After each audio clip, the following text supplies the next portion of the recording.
Welcome back to Stage Dive. Here we are at season 3. It's been a magical slate of interviews for this season. We have an intimacy coordinator, we have a singer who's blowing up on TikTok, we have dancers, we have photographers, we have stand-up comedians, so many different kinds of performances, so many different kinds of humans. I loved making this season and I hope you enjoy it. My guest for today is Morgane Tisserand. She is a circus performer originally from France, now living in Spain with her husband Jerome, who is also in the Cirque du Soleil. A lot of our conversation today is about what it's like to try and navigate having two performers as a couple in a household. They also just brought home a new baby, and so they're also navigating what it's like to be parents and couples all ensconced in the circus. It's a fascinating conversation. I really hope you enjoy it. Here is my discussion with Morgane. The first question I have to start with is, what is your favorite piece of equipment in the exercise room where you are right now? That's actually a good question. I have to say, because I don't like to work out my legs, I would say these ones are the one I use the most to work out my abs. And also, well, let me show you just a sec. Here, as you can see, there is a pull-up bar.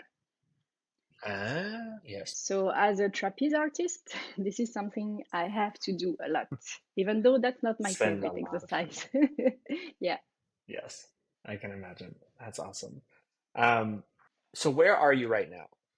So right now I'm in Spain, close to Alicante. This is where I live. Okay, awesome. And where are you from? I'm from France. I was born and raised Okay. in France. Okay, which part? It's called La Rochelle, southwest of France. So, okay, amazing. Um, Brain is doing math. Very cool. So wait, how long have you been in Spain? I live here since 2017, but with the work that we have, traveling all the time, I was never there a lot. Only during pandemic, I was able to stay like for more than a year, but like the rest of the time, it was just like going travel and then coming back for 2 weeks and then going away for 3 months. It's always like it's kind of like a vacation house because we're never there. That must be so interesting. And how long have you been with Cirque du Soleil? My first contract was with them in Las Vegas in 2016. So 7 years? Yeah, Yeah, yeah, that's yeah, amazing. already. Uh, um, what was it like during the pandemic when you were at home so much? It was for sure for us was like a lot because as you know, like there were no shows, no nothing. Even like we were not allowed to train because most of the studios were closed and Mm, we didn't know if it was gonna reopen, like if like the shows were gonna reopen because it was like for them they said like it was not a priority. We were not like essentials. So we were just at home waiting, which could have been long, but we had the chance to have our son right at the beginning of the pandemic. So at least we had stuff to do during the day and we were never mhm. bored. So it was for us a pretty good timing if it had to happen, but still, it was like a long period for sure. Yeah. When was he born? He was born March 30 of 2020. Oh my God. So yeah, right at the beginning of the pandemic. Yeah, and in France, the lockdown started like 2 weeks before, I think. Okay. Were you in Spain or in France for the I was in pandemic? France. I was staying close to my mom's place because my husband Jerome, he was still on tour with Cirque du Soleil, and I didn't want it to be alone in space, so I stayed in France, and I gave birth here in France, and then 2 months after we drove back to our place in Spain. Okay. Got it. Amazing. Amazing. So let's go back. How What did you do when you were growing up? Did you start with circus or did you do a bunch of other stuff and then find your way to circus? Yeah, that was, yeah, I found my way to circus. I was doing a lot of dancing when I was younger and then rhythmic gymnastic, but it was not like a high level rhythmic gymnastic and I was not so good at it. But what I really enjoyed was doing the end of the year show. Like I really hated the Mm, competition side of rhythmic gymnastic, but like every year, like end of the year show, I was so excited and it was really like my goal toward the year. And my mom said, well, if you like doing shows so much, maybe you should change. And she heard about like a little circus school really close to my place. So I went there, I did like some kind of auditions, and I got accepted. And so I started doing this for fun. It was 4 hours a week. So at first it was like pretty chill. I was 12, I think, when I started circus. Okay. And I just fell in love with it like pretty quickly. Yeah. So when I was 15, I asked my parents if I could go away. It was like a 2 hours drive from my parents' place, and there is like this high school, and you can do circus at the same time. So you do circus 2 hours a day, and you do like the normal French studies at the same time. So I left home when I was 15. Wow. Wow. And Wow. Wow. after 3 years of high school there, I did the auditions to enter the National Circus School of Montreal in Canada. And I got Okay. accepted there and did 4 years at the school. And after, I was like a professional circus artist. Okay. Amazing. Um, Question. I don't live in France. Is rhythmic gymnastics like a common thing for young people to do, or was that already pretty unique? Yeah, no, it's not really famous. Like they have like a few places, but I feel like in other countries there is more like rhythmic gymnastic places. So it's not that common. Got it. Yeah, Um, and what about your parents? Did they have any relationship to gymnastics or circus? absolutely not. Nobody in my family is like knew anything about circus before I started. And my mom was doing a lot of dancing when she was younger, but she never like pursued it as her career. And my father was not at all into circus. So when I said at 15 that I wanted to leave the house to study circus, it was quite a big shock for him. But Mhm. he said no at first, of course. But I convinced him, and here I am now. Yeah. I'm curious, if you go back to that conversation, kind of what was your message to him? How did you explain to him how this was so important to you? Well, I told him that it was really a passion, and if I could be able to work with my passion, it would be like the best thing for me in life because we see so Mm, many people around working, but they don't like their job. They're like, every time they go to work, they're just like, oh, I don't want to go, and they just want to come back to their place at night. But I was just dreaming of being able to do something that I liked. And I liked this so much that I tried to convince him. But I was 15 years old. So for sure, for him, like it's more like about studies. My sister was like a really good student at school. She was older. So for him was like, I have to do studies and do like a normal job. But I don't know how, but I finally convinced him. My mom was on my side, so I guess that helped a lot mm. too. That definitely helps a lot. Yeah. Yeah. And when you started doing circus, were there areas or were there parts of it that you felt like just came really easily to you? Like there was almost an intuitive sense about how to do them? I feel like because I was doing rhythmic gymnastic, it helped me a lot for sure because I was already flexible and dynamic, so Mm, it helped me. And because I didn't knew anything about circus when I started, I went right away into hula hoop because when you do rhythmic gymnastic, you do stuff with hoops. So it was like the normal path for me to start. But after like maybe just a few months, I was just looking at the people on the trapeze, on the aerial hoop. I just wanted to be in the air. That's all I wanted to do. And there were like a girl a little bit older than me that was in this circus school since she was like pretty young, and she saw like some potential in me, and she was the one that taught me like my first few trapeze classes, and I fell in love like right away. that's amazing. Amazing.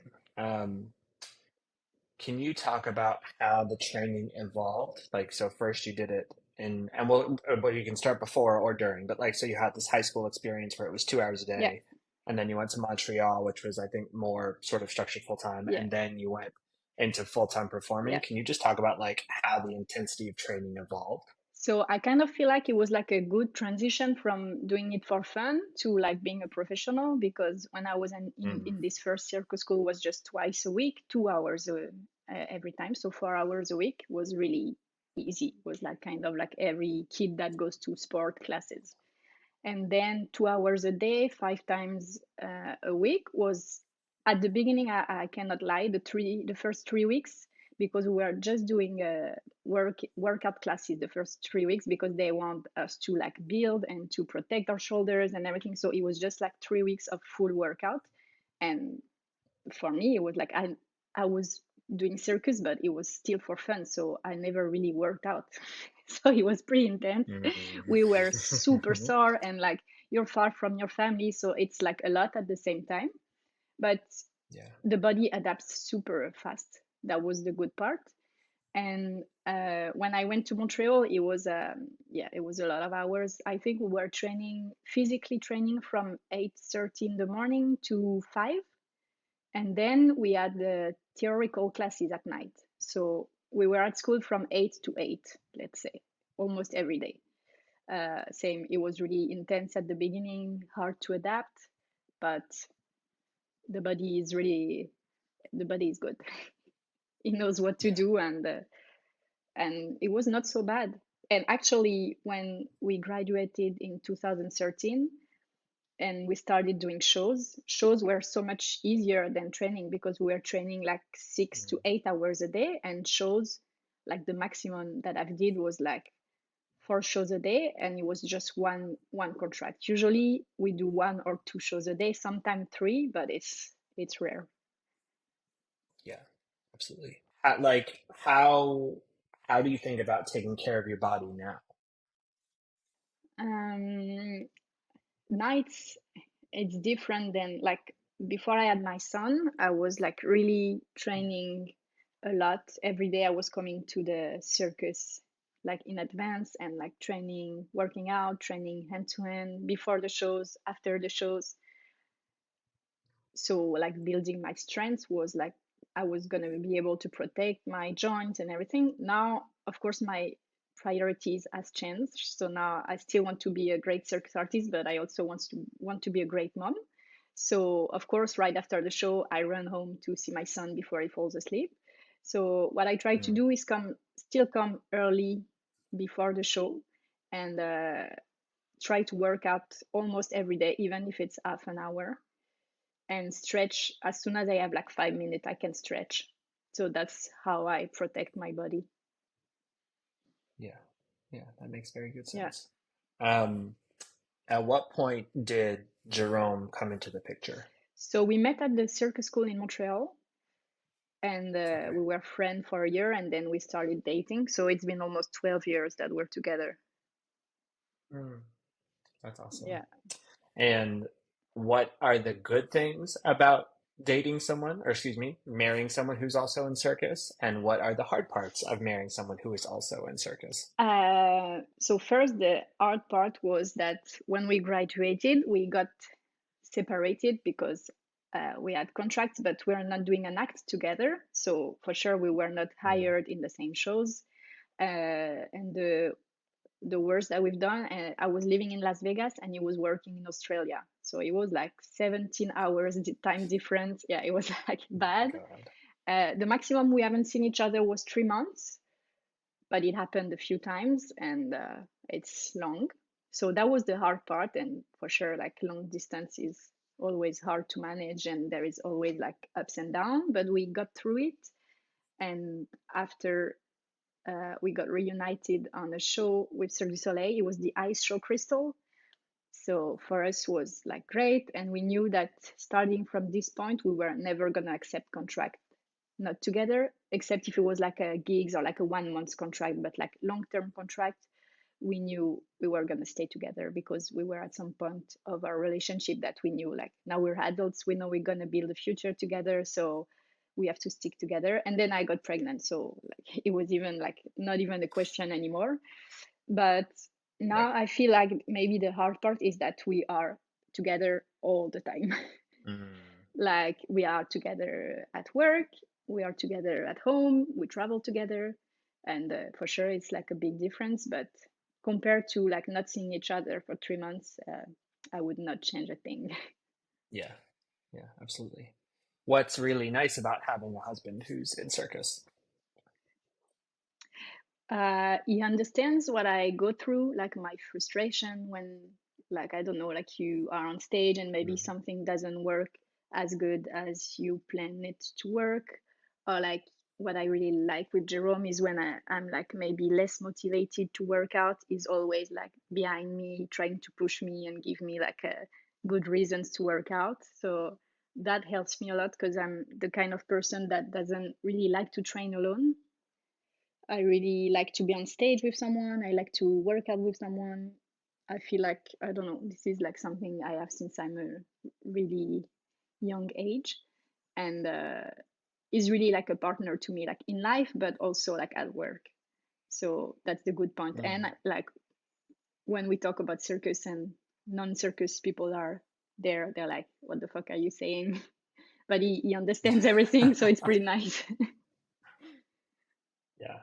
You mentioned that like the house you have is almost like a Yeah. vacation house because you can be there so infrequently. So like what does it look like for you to build community and friendship? Like, does that all happen in circus, or are you able to kind of plant roots in different places in different So ways? I feel like 80% of our relationships are in the circus for sure, because it's like our whole life and we're never home. Because we live here and we stayed for like a year and a half during pandemic, we made some friends in Spain too. Because Mm. we live in a neighborhood where there is like a kid park, so we were going there with our son and we met some of our friends. And there is also a few circus artists that live like 10 minutes away, so it's Oh, nice. friends from Spain, but from circus too. Yeah, it's really cool. Yeah. But I have a few friends that I met in the high school circus that I was telling you about. So I was 15. They are not in circus anymore, but we stayed like a really good friends. And my best friend lives in France. Mm. She's a personal trainer. She's not in circus anymore. So I would say a little bit of both. Yeah, absolutely.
You mentioned something, and I'm curious about this. Like, and I have some experience with this as a performer. Like, there's the performance that the audience sees, and then there's your internal experience of the Mm-hmm. performance.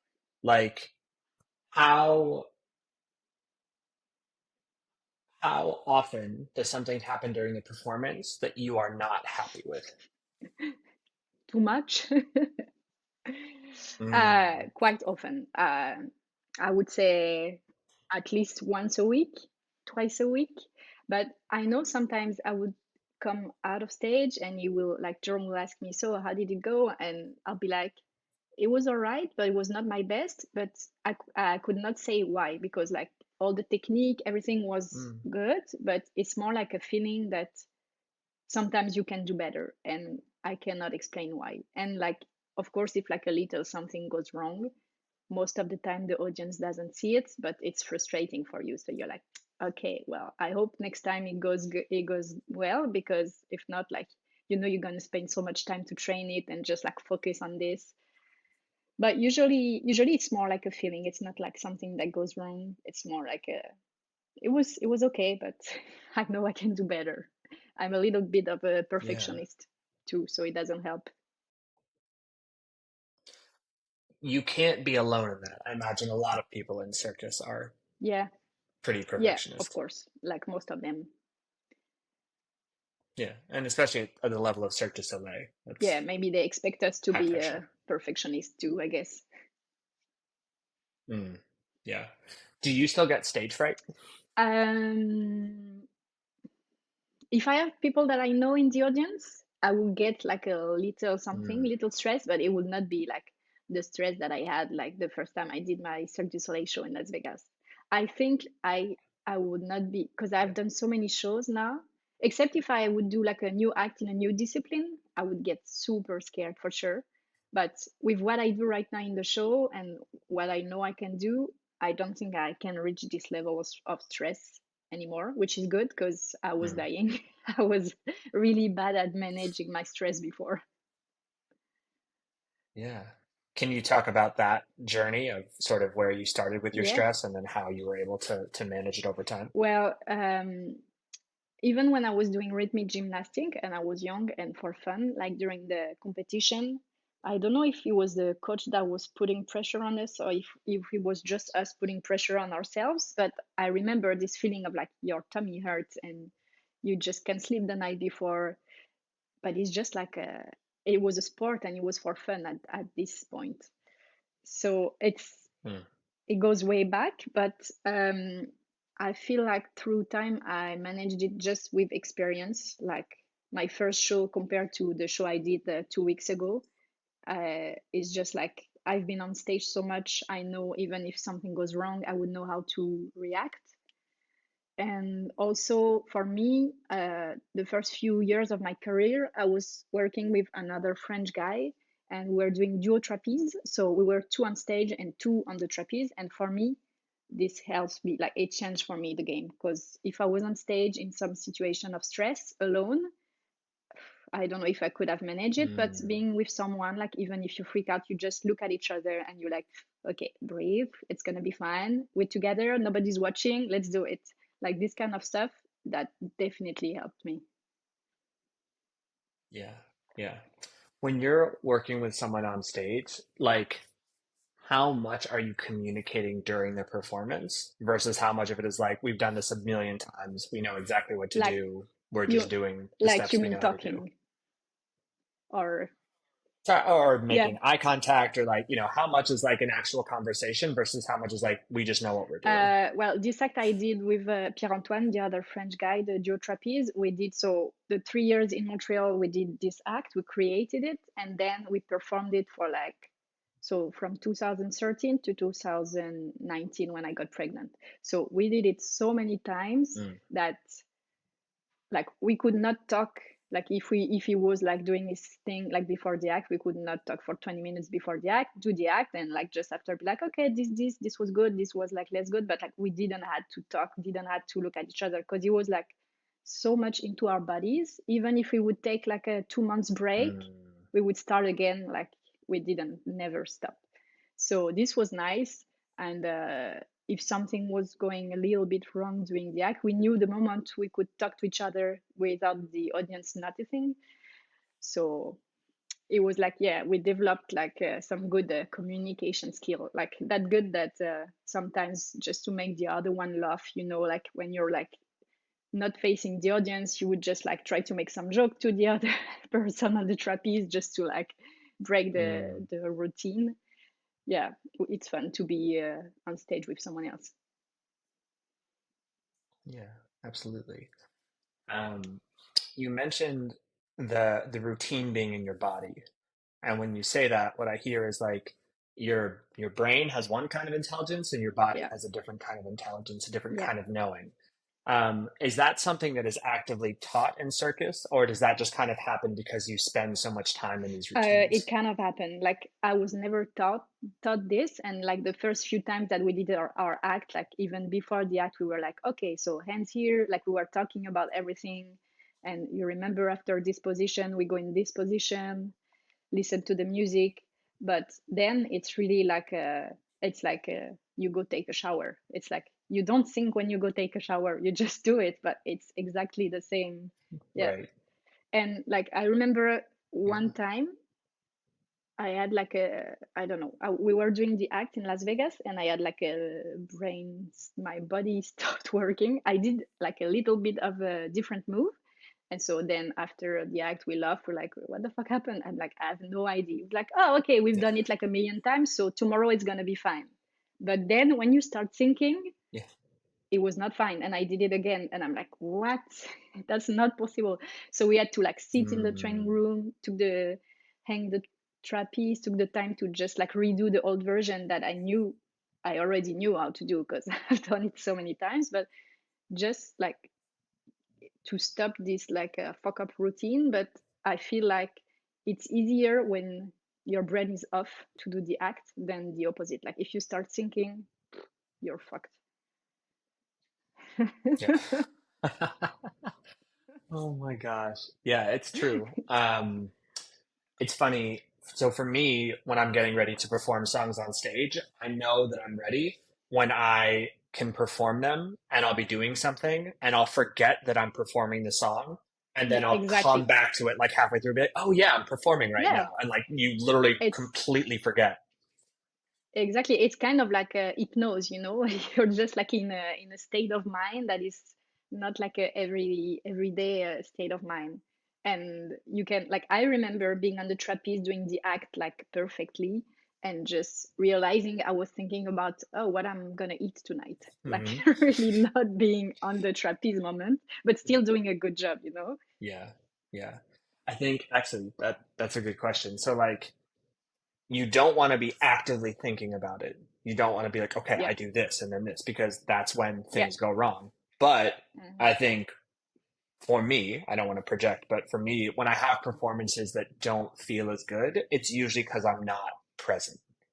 It's because I'm Okay. not actually like aware of where I Yeah. am. So like, how do you think about the balance between I don't want to actively talk myself through the act, but I also don't want to be thinking about dinner or next week or getting Yeah. home to my son or all these other things. Mhm.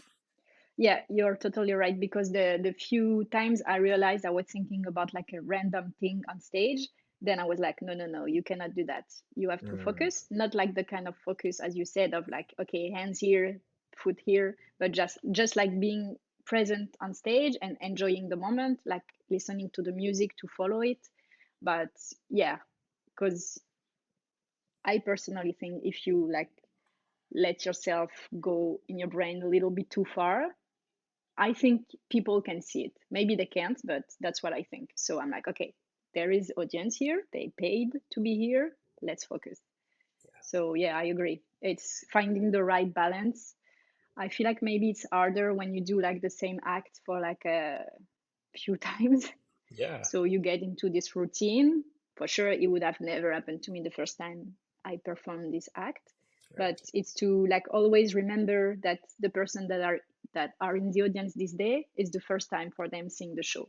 And even though you did it like 1,000 times, for them it's the first time. So of course it's hard when you're tired and you have less motivation, but you have to try to give your maximum every time. Yeah, 100%. Um, how has that sort of intuitive knowing in your body shown up for you as a mom? So you mean like thinking about my son while I was at work? No, more like, um, I mean, I'm sure that happens because I have a daughter. I can relate. Like, Okay. you think about them all the time. Yeah.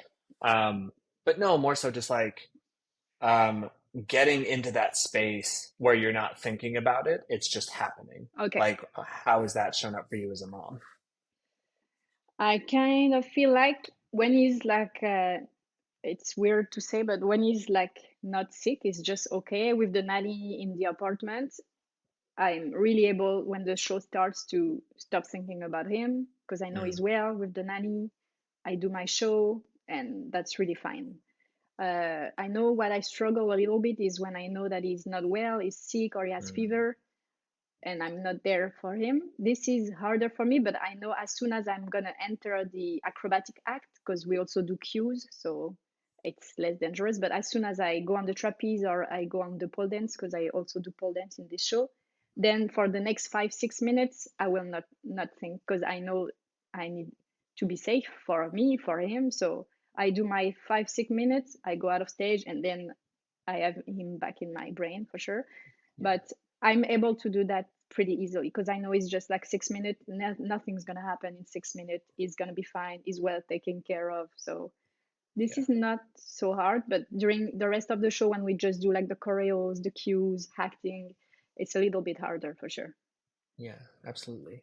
Um, what else has been really difficult about being a mom while also being a performer? And what, if any, has been like a surprising bright spot? What has been wonderful about it? Uh, well, what was difficult was to go back to my prenatal shape Mm. because I had a pregnancy with like a many complication. I was not able to train or stretch or walk during the whole pregnancy. So I was pretty much a Wow. couch potato for like 7 months. So I lost all my muscles, my flexibility, not all of it, but I lost some of my flexibility too. So when I started again, it was like starting from zero. And for me, it was like, oh, that was really hard. And I'm glad I got Jerome on my side because he really pushed me, like gave me like workout programs and was working out with me to get my strength back. Because like with like no sleep also during these first few weeks and realizing your body is like the weakest you've ever been, Hmm. it's a lot.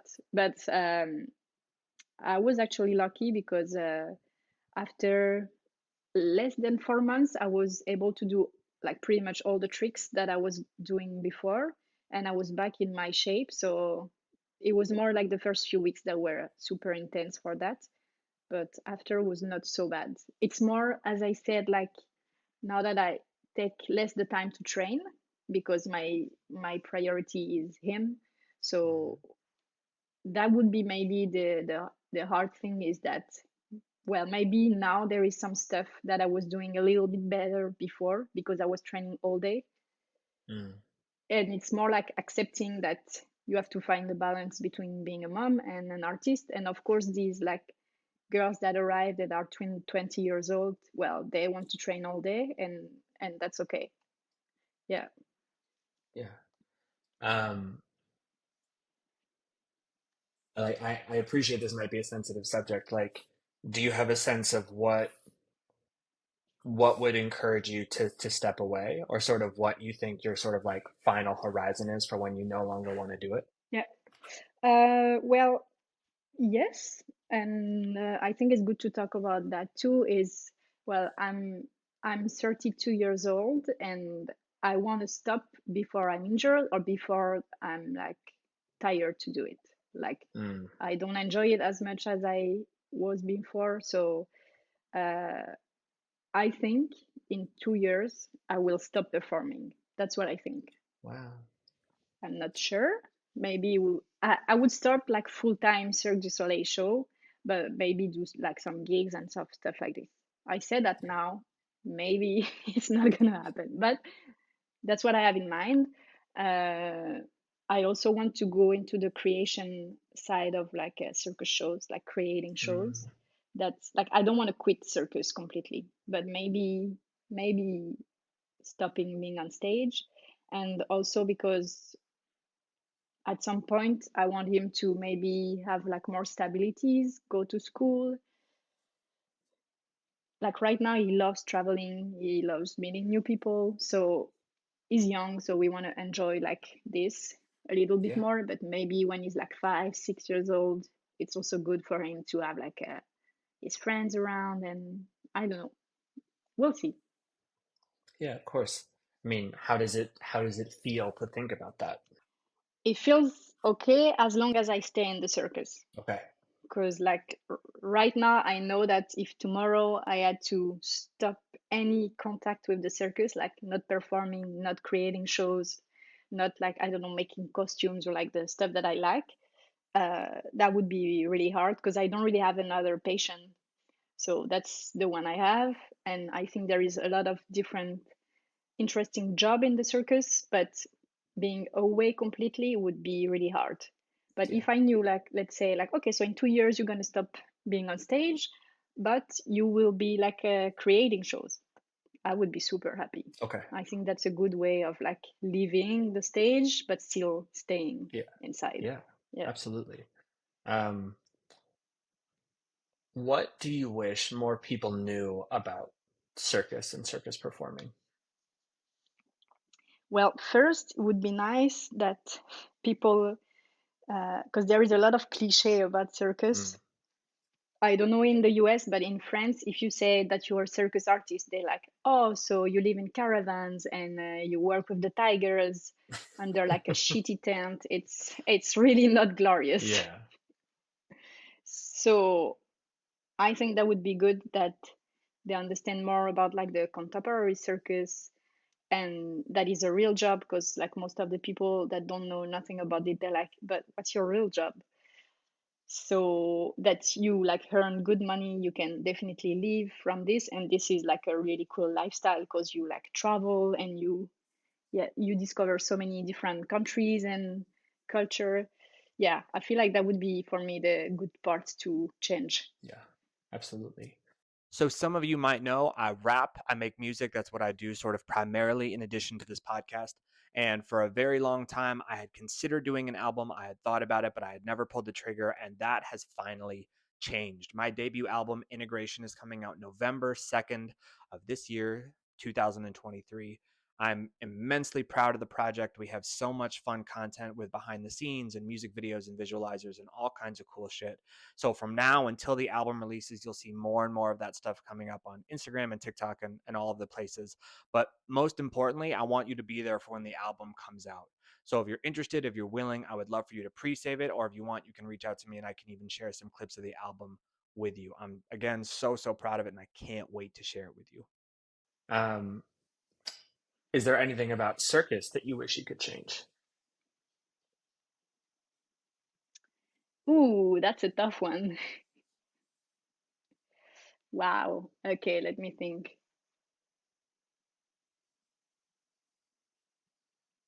Well, I kind of feel like it would be nice. I don't know. I would say because like Cirque du Soleil, they're kind of are like the big circus and the famous one. Uh, to maybe have, I don't know how, sometimes like cheaper tickets so Mm, everyone could see the show, because it's pricey and not of all the people can pay for it. Like if you come with a family of four, it's a it's lot a of lot of money. money. And we went to countries like Spain, and in Spain the salary is not so high. So yeah, that would be, if I could, that would be something like I don't know how, but opening more to the less wealthy people. Mm, yeah. That would be good. Like I remember when we were performing in Las Vegas, it was in a casino hotel, and they did this thing that I think was really nice. Once a week, because we had trainings during the day, so they would open the trainings, and Mm, people that were just in the hotel could come for free, sit in the audience while we were training. So of course there is no makeup, there is no costumes, but you still see the stage, the music, the acrobatics sometimes, and this kind of thing I think would be important.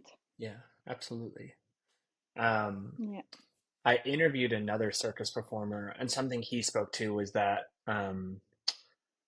the the way the shows are set up portray love and relationships and connection very narrowly. It's man and it's woman, and the man is the man and the woman is the woman. Like, how do you feel about that? Or do you agree with that? I guess I should ask. Well, our show is not. I feel like our show, because it's like the story is just like about a clown that lands in the Mexican culture. So there is. I understand what he means, and I agree. In some shows, it's really this kind of stories, or like the hand-to-hand acts are always like the girl is like, "No, I don't want you. Oh, I want to stay with you." It's like pretty much always the same. I'm sure you've seen it. Yeah. Uh, but in our show, I feel like it's more like a atmosphere, and yeah, I agree on some points, but in our show, I don't feel like it's not that bad. Yeah. Yeah, Yeah. but I understand what it means for sure. Yeah. Um, this question had never occurred to me. How much do you get to influence or choose your costume, your makeup, any of that, or is it just given to you? In Cirque du Soleil, Yeah. nothing. You don't choose anything. The only thing that you can, so they like during creation they hire like a makeup designer and a costume designer that will watch the creation, will be thought about like the atmosphere, the story, and will like design costumes. Then they will give it to you for your act. The only thing that you can say is like, let's say you're a trapeze artist and you have like a cleavage. So you're like, well, if I lean over, then my boobs are gonna come out. So can you add like a skin color fabric? So Mm. this is no problem. Or can you add like skin color sleeves because I'm gonna burn my armpit doing trapeze? You can like modify it to be comfortable and safe to do your performance. This is never a problem, but you cannot modify the design of the costume. And makeup, you have like a zero freedom. You have been given like your step by step. This is your makeup, this is how you do it. Do it. Voila, that's it. Have you ever had makeup or a costume that you really hated? No, I did 3 Cirque du Soleil shows and I was actually really lucky because I loved all of them. Hmm. Usually because you're in the air, like it's always like shorts because you cannot have your legs covered. It's always like tank top, so it's most of the time like a bodysuit, like a one piece. Mm. So it's, I feel like it can never really be ugly, and they are good with costumes, so they always have nice costume. And I was lucky because all the costumes that I was wearing were really beautiful. Yeah. Yeah. Yeah. But it's nice also when you do shows, because I've done many circus that were not Cirque du Soleil shows. Mm. So there you bring your own costume and you do your own makeup and you are free to do whatever you want. Well, I mean, that's Within pretty reason. much, Yeah. yeah. Yeah, exactly. So this is nice too, because like you can change like one day you can do this makeup and the day after if you want to change it, well, nobody's going to tell you anything. Yeah. Um, I'm curious, like, apologies if this is boring. Now my brain is spinning. But like, No, it's not. is when you're doing a show for Cirque du Soleil, like what does the team look like of people who are supporting you? So like director, coaches, like the question I'm trying to get to is like when you have that many people who are so talented and who have to work together so seamlessly, like what does leadership look like in a circus environment? And like how do they kind of get Well, everyone yeah, together?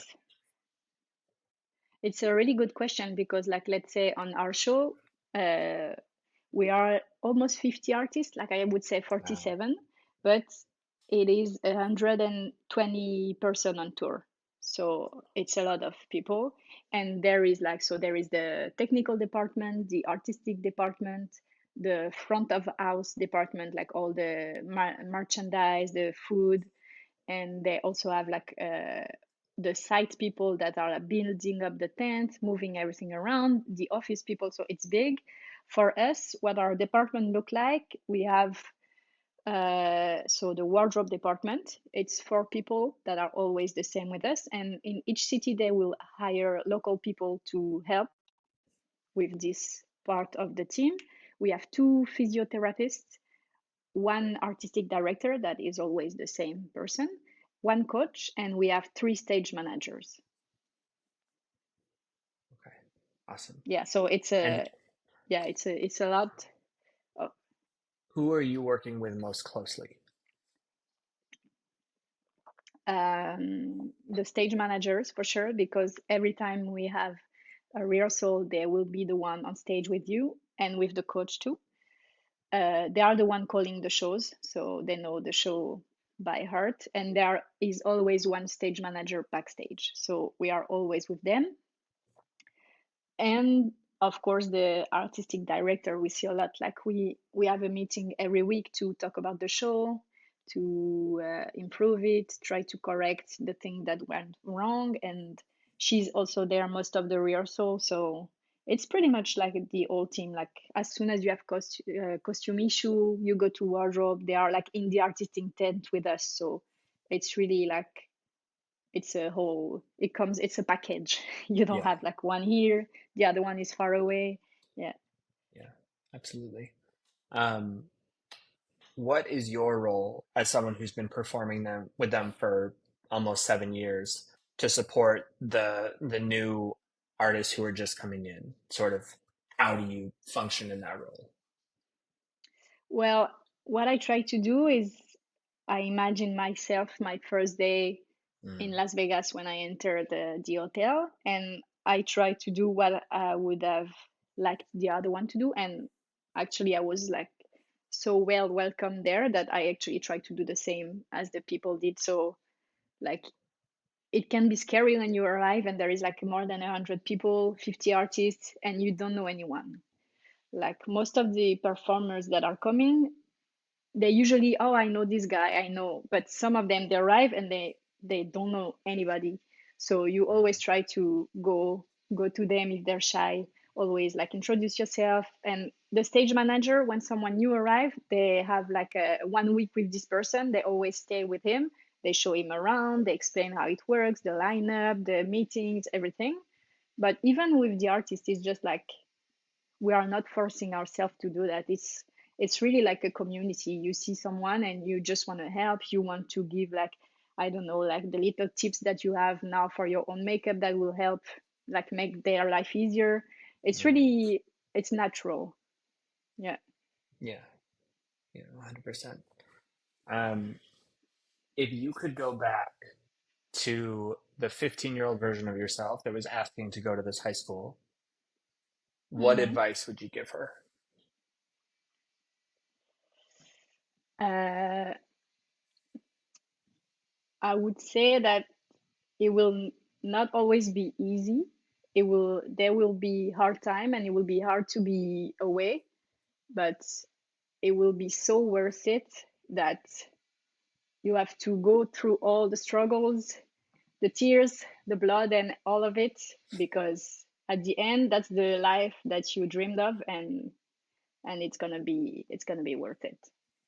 Mm, Because I was going there, but I didn't knew any professional circus artists, and I just wanted to be one because I loved it, and I was watching the Cirque du Soleil shows on TV, but it was hard because I understand also my parents, because you don't know if you can really like live well with this. Is it like hard? Is it possible?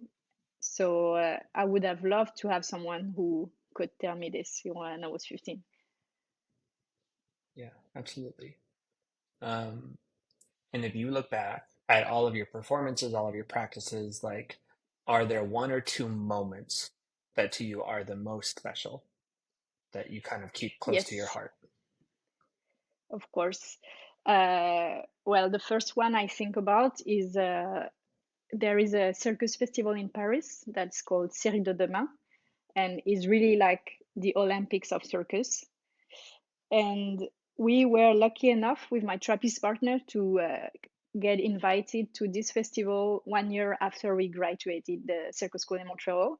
So I feel like that was maybe one of the most stressful experience in my career, because I didn't have so much experience at the time, and for me it was like one of my goal to do this festival. And it was such an amazing experience, and at the end of the festival we got the silver medal. So I feel like that's one of the only time I cried of joy. It was really Hmm. nice, and that will always be a memory that I will carry with me. And yeah. Yeah, that's beautiful. Um, Last question. Anything on your mind or on your heart that you want to share with people who are listening? Well, for me, will join a little bit what I said of what I wanted people to tell me when I was 15. Is so important to know that if you have a passion and you fight for it, you can live from it and you will be happy. Like, you will never have to go to work and like have like this normal job that you don't want to have. Even if some people do not believe in you, you have to believe in yourself, because I feel like if you fight and you are really motivated and you give yourself opportunity, it will work out. And also, if there is kids listening that are not so good at school, school is not, it's not like a final thing. Like I have so many friends that were not good at school and are now some of the best performers I've never worked with. So everyone has something inside them and everyone can do something amazing. It's just that school is like just one path for some kind of people, but it doesn't work out for everyone. So yeah, for me that was really important. That's beautiful. Thank you so much for sharing, and thank you for spending some time with me. I know that you're My busy and you're pleasure. training and you're a Nah, mom. it's And fine. It's really fine. awesome. I'm glad I got to do that. Awesome. Well, thank you so much, and I hope you enjoy the rest of your day. Yeah, thank you very much. See you. Do you know anyone who you think would make a great guest on this podcast? The good news is there's almost no qualification. They need to be a human and they need to make art. I'm not particularly concerned if they make art for 100,000 people or for no people and they're still doing it in their home. This podcast is all about telling the stories of artists and how their craft has evolved over time, how they perform in their own unique way. So if you have a friend that you love listening to, if you have someone who you think has a really interesting story, I would so love to talk to them. Please don't hesitate to reach out. You can email us at stagedivepodcast@gmail.com.